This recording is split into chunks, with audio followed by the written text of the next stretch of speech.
It's a tough day for New Zealand fan, I'll tell you what. But I'll do my best. Welcome back to the Maximum Cricket Podcast. We are reviewing day 3 of the third test between England and New Zealand. It's a yes-bang maximum, the first of this contest. Oh, that is brilliant. It's a hero maximum. On the ground, down the ground, another hero maximum. England started the day 260 odd for 6, 60 odd behind. Jamie Overton, he deserved 100. I felt unlucky not to get 100, 97. It's pretty impressive that he's on his test debut and he can just come in and play so freely. The guy came in at 55 for 6 yesterday. Under the pump, probably 9 times out of 10, a team gets bowled out for less than 150 in that circumstance. Jamie Overton comes in and he doesn't just play his hand. Like everyone goes on about Johnny, and rightfully so. He's been unbelievable, and we'll get to that. But for Jamie Overton to come in and play his shots from day ball 1 is quite incredible. To give England a lead in the end, batting at 8, was remarkable. It tells me 2 things that he can come in like that. First of all, it tells me that Overton himself is very comfortable with his own skin, his own game. He trusts his game. He's got that self-belief in him that he belongs, which is good. And the other thing is, it tells me a lot about the team culture in England already, because when new players can come in and just perform straight away, it tells you that there's not a lot of pressure on them. A lot of times when you have a bad culture, guys come in and they struggle immediately because they're not used to that level. Matthew Potts is another one. We'll get to him later on, but they've just come in and they're in form, which helps, and they just transfer their skills immediately. So it's a shame he didn't get 100. As a cricket fan, as a Kiwi fan, glad he was out. Awesome. It was quite cool to see just the crowd rise as Overton walked off and Bairstow just running across the field just to let him know that, hey, mate, you've done us an absolute solid. So that's cool. Then Stuart Broad comes in. He can normally go one of 2 ways. And generally it goes the way of an early wicket. Has been the case for Broad, but this time he got away a wee pesty sort of 40 odd off about 36. I can imagine that would have been very frustrating as a New Zealand team. Sort of poetic that it was Southey that dismissed him, I found. Those two, their batting careers are so similar. Broad's obviously a little bit better, but, when you think of Broad's batting, you think of his 160 odd. Southey's batting, you think of that 70 odd. And just for one reason or another, those two just never quite lived up to the potential. And it was ironic also that they both made contributions in this innings. Southey got 30 odd real, and then Broad 40 odd, and it's the same sort of style. It's just swinging the bat, helpful leather. They've both got good hand-eye, and they can get away, unfortunately, for New Zealand this time. And then obviously Johnny was the second man dismissed, I think, for 160 of about 150 odd balls. 400 this year. It's a joy to watch. Well, joy's strong because I'm a Kiwi fan, but just to see, he's so destructive. It's mind blowing, really. And we haven't seen him this dominating since 2016 when he had the gloves. I can't remember he might have scored 300s that year. I'm not sure, but he's got 4, and it's only June. There's a lot more cricket to come up. We've got the Test against India, Test series against South Africa, Test series away in Pakistan. That's flat as you like. Plenty of runs coming up for Johnny, maybe. And it made me sort of think, if Johnny was a keeper batsman, would he be the best in the world right now? The contenders, I guess, I wouldn't have said Blundell, but he's got to be in the conversation now after this series. He's been great. I still couldn't put him ahead of Johnny if they had the gloves. And then the top 2 are probably Mohammad Rizwan. He's averaging sort of 40 odd, scored a lot of runs in that Pakistan-Australia series. He's probably consistent, but there's something about a player that can just take the game away. And That's what Johnny can do, and the only other guy that can do that is probably Richard Pant. Just asked Australia. So it's going to be exciting to see a guy like... It's going to be exciting to see England play the way they play, and then Pant play pretty similar brand of cricket. So that'll be exciting coming up. For New Zealand, the bowling, the Bolt was outstanding. Southey was good as well. Good to see him come back. So I looked it up, and New Zealand bowled 67 overs, and Bolt and Southey bowled 45 of those, I believe, and together took about 7 for 200 in that time. So they more than did their job. So that's like two-thirds of the bowling, and the rest of the bowling lineup, what's that? 3 for 100 odd, no, 160 odd, and about 20 odd overs. So that's what's that? It's pretty close to 8 and over.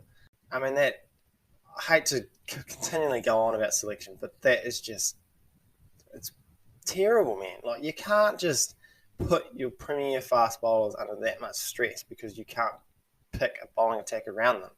It's just not fair on them. Like, they're not spring chickens anymore. They've got to be looked after, and that is not good enough. So I'm glad that after this, they're taking some time because they deserve it.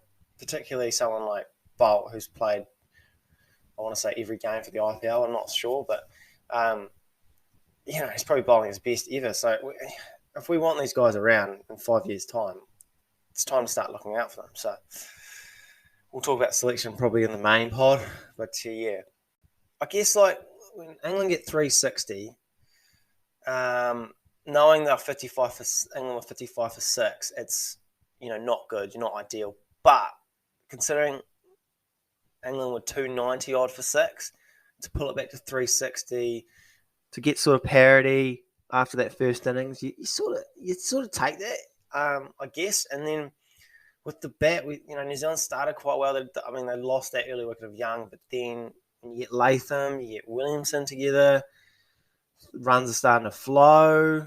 As a Kiwi fan, you're starting to feel a little safer. You got your two most experienced bats together. Latham's looking good. Williamson's looking good.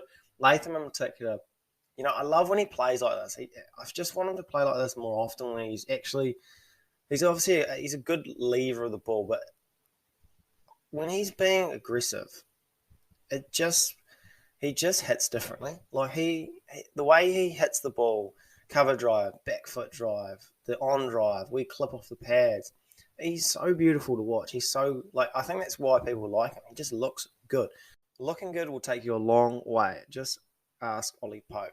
But what I sort of mean by being aggressive is he's sort of putting the pressure back on the opposition. So when they are missing, he is putting it away. So just as a bowler, when you know that you if you do miss, it's going to be a boundary. It makes the pressure it makes it a lot harder to bowl.